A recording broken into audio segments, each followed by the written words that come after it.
Harrison was definitely upset. I mean, he's a former McDonald's All-American. Dennis Smith on the team, he was upset as well. And I think they believe that there were some racial undertones to some of the things that, Mark said as far as McDonald's All-Americans could get better educated and taunting and mixtape and. He said they were too busy worrying, but all they learn here is how to make mixtapes. While Slovenia, in places like Slovenia, they're getting a real basketball education, was I believe the gist of his work. And I talked to Mark. He didn't want to talk about it after the game, but he and Harrison had an awkward conversation before the game. Dennis Smith said that they talked briefly about it. They're going to talk about it again. So stay tuned with the Mavericks and how he and his couple of his former McDonald's All-Americans get through it.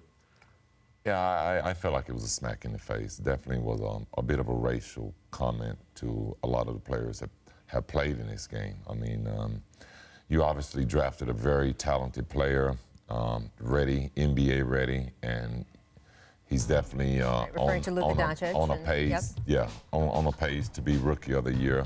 Kudos to him. Kudos to Donnie Nelson for being able to find that kind of talent. But that's a once-in-a-lifetime player. Right. Maybe not once in a lifetime, but you're not drafting players like that every year. It's 20 years between Dirk and him. So you're relying on these players, these American players, these athletes, these guys that you say listen to rap music and play video games. Well, these are the guys that make up our game. And you can go and draft as many European players as you want and put them all on one team.